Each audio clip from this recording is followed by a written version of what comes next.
Hi, welcome back.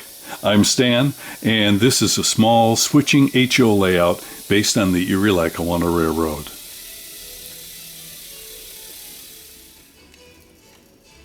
Our topic today is the maintenance and adjusting of the Kadee couplers on some of the rolling stock here on my layout.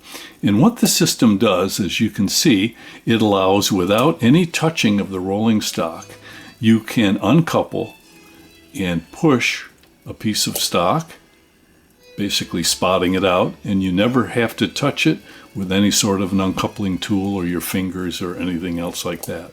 And once you have it spotted, then you can back up and you can do a pickup just like this and be on your merry way to the next spot. So let's take a closer look and see what's going on. A while back I did a general overview video on the topic of the Kadee coupling system. I'll put a link for that down in the description if you want to go check it out. Today I thought we'd go into a bit more specific detail about the couplers and how to get the rolling stock up and running on the Kadee system and maybe some fine adjustments along the way. So let's see. These are the couplers that I'm using, the 148s. And when necessary, the actual coupler box. And here's the little gondola that you saw in the previous footage.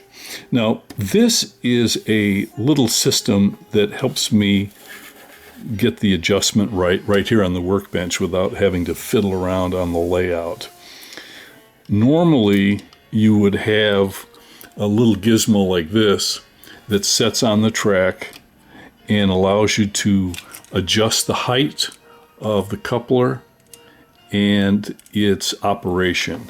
However, I have changed my system on my layout such that the actual magnet that goes in between the rails is flush with the top of the rail. So, for example, I use code 100 track on my layout, but I use the magnet that Kadee sells, code 83 magnet, and that brings it down to the rail height. So, because of that, I can't use this little guy anymore. I have to set up my own system. So, what I've done is made a little test track that I keep right here on the workbench. It's got a re-railing section. And by the way, one of the mistakes I made on my layout was not putting one of these somewhere in the yard on my layout to be able to quickly adjust the cars back and forth so that I don't have to fiddle getting the wheels completely on the rails. I wished I had put one of these on the layout. It's got a Kadee code 83 magnet here. I always mark the beginning and the end of the magnet with little red dots on the layout so that when you have a piece of rolling stock on there, you can still kind of see where the magnet is. And then instead of the little gauge, I have a little gondola set up here that I can use. So for example, here's that car that you just saw on the layout, and I can check the function of the couplers. So here we're over the magnet, and it lets go, and I can push back and reconnect. So by being able to look at this carefully on the layout, notice that as soon as the coupler gets over the magnet, it will swing out. Nothing uncouples or does anything weird. However, when you stop over the magnet and put a little pressure this way, then you can see the two couplers fly apart. And now that enables you, if you want to just push, the little thumbs on the coupler push, and you're completely disconnected, and so you can drop your rolling stock. Then you come back and connect again, and now you can pick up that. But you can see, you take a little pressure off, and you can see how those two couplers fly apart. That's the effect that we want. And there are, of course, the Kadee couplers work the best in this scenario. However, you don't necessarily have to use the Kadee couplers if the ones that come with the stock are functioning. Most couplers today are going to be in the Kadee style. Let's go over some of the steps that I use to make the system most effective on my layout. Step number 1, we want to make sure that the actual height of the whole coupler matches up. And so I'm always going to use this little coal car here as my reference, so everything has to match up with this. Step 2 then, once I know the coupler's at the right height, I want to make sure that that little J piece of metal, it is made to resemble the little air tube and glad hands on an actual coupler. I want to make sure that that is just slightly above the magnet, not touching the magnet where it would catch on the edge or to where it would drag on the magnet, but just slightly above the magnet. If it's too far above the magnet, it will not respond and the coupler will not spin open. So you'll have to experiment on your system what works best. So there may be a combination of adjustments that you want to make to that little piece of metal. Kadee sells these special pliers, and these are good for actually closing the loop and making the little J a little tighter. I actually use just a pair of needle nose to actually open it up just a bit or slightly change the shape of it. So you want the magnet to have the full effect on the piece of metal, but you don't want it dragging. The last step then is to make sure that the coupler actually swings free and goes from edge to edge in the little gearbox without any restrictions. And see, when it springs back to the center, kind of doing, that's a good sign. That means it's working nice and freely. Here's a car that I've not done anything to, piece of rolling stock here, and let's check it out and see if it's ready for action on the layout with the Kadee system.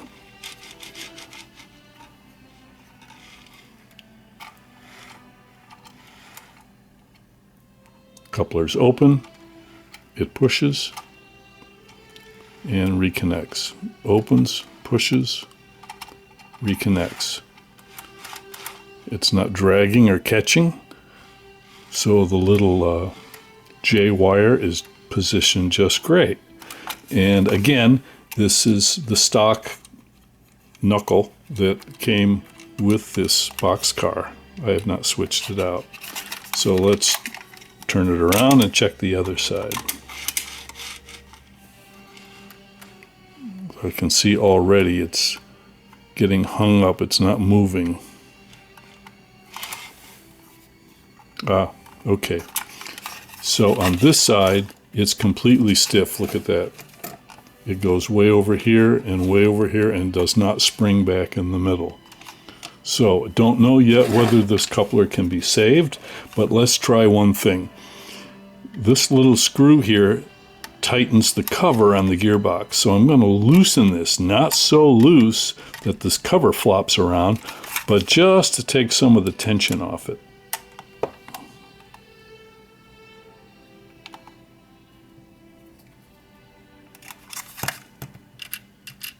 Ooh, there we go. Okay, the cover on the box is not moving around. Let me tighten it back up just a bit. Oh, that's the sweet spot. Oop, there we go. See how it springs back into the center now? So let's check it.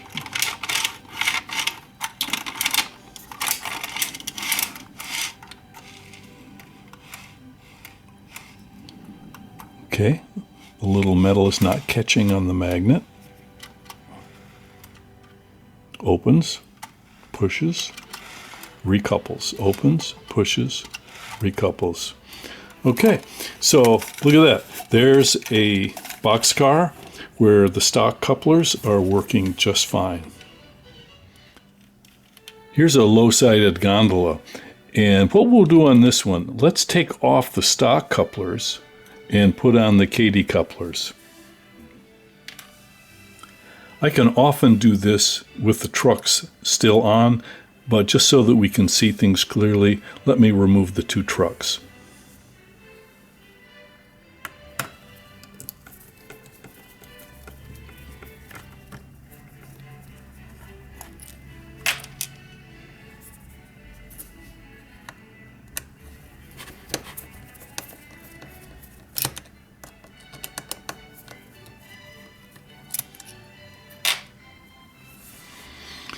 And now let's pull the gearbox covers off.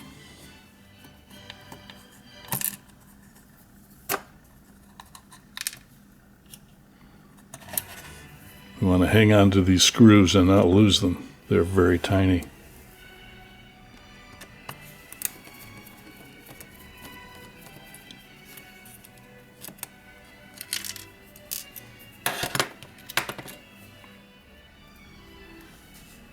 Here you can see the stock coupler. It has little plastic ears, and this is where the pivot is.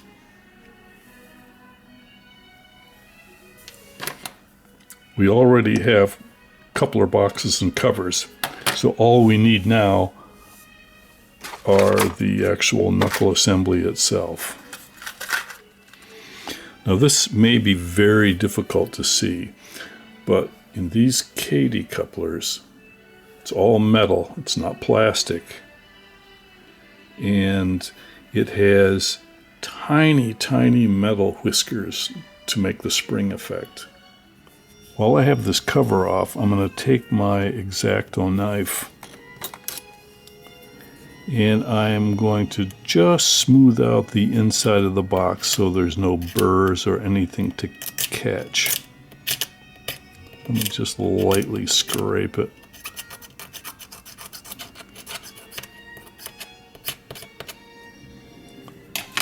And let's do the same thing with the gearbox itself.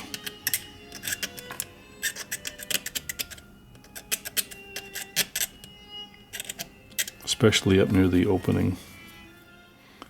Welcome to the fiddly part. We're going to get this coupler, put it into the gearbox, and we're going to put the cover on, snap it in, and then where's my tweezers? And we're going to carefully put the screw back in place.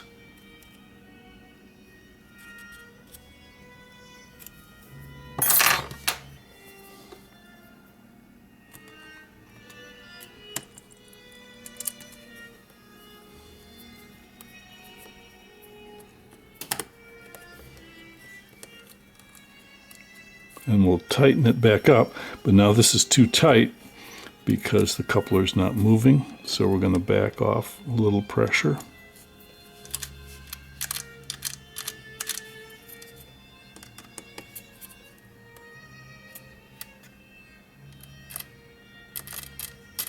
That's what we want, a little wiggly back and forth.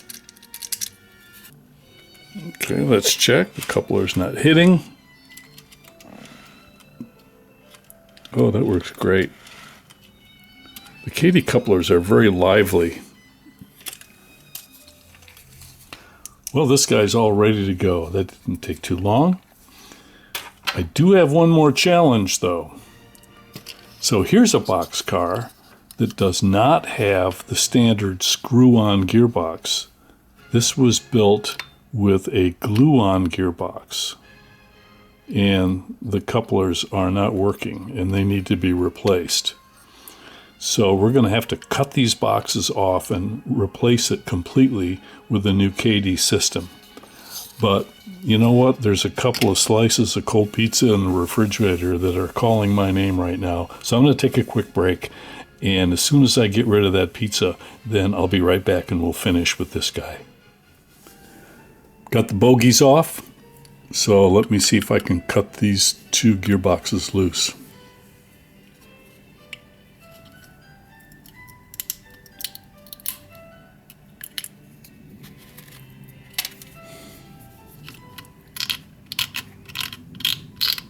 And we'll scrape it clean.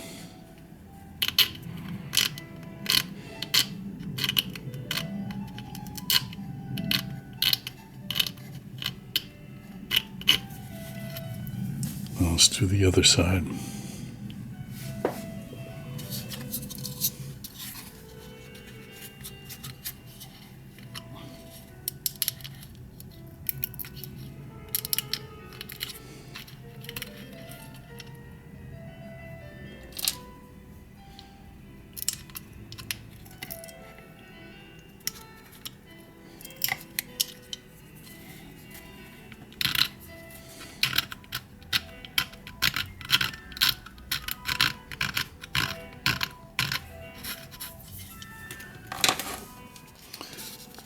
Okay, let's get some of these plastic coupler boxes out.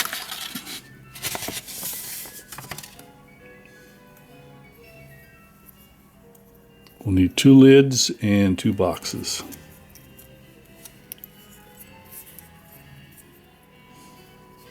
And let's clean up any of the little flashing that may be getting in the way. Now the lids on these boxes have 2 little ears that will snap into 2 little slots on the box. So here's the little gearbox. You'll put the coupler in, and then you will put the lid on, and it will snap in and you'll feel it. And it will end up being a complete package like this. See if you can hear it snap together.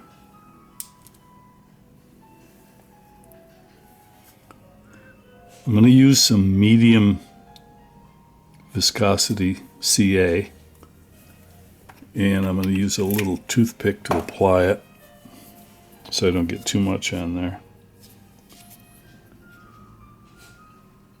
I don't want the glue to squeeze up into the gearbox and make a mess of everything.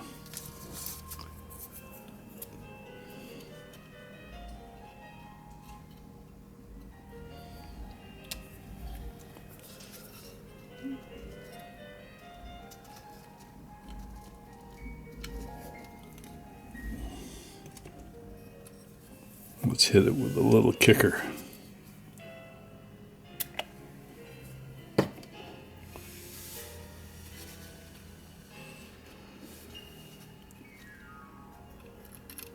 Good. We didn't glue the coupler. And let's do the other side here.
Uncouple, recouple.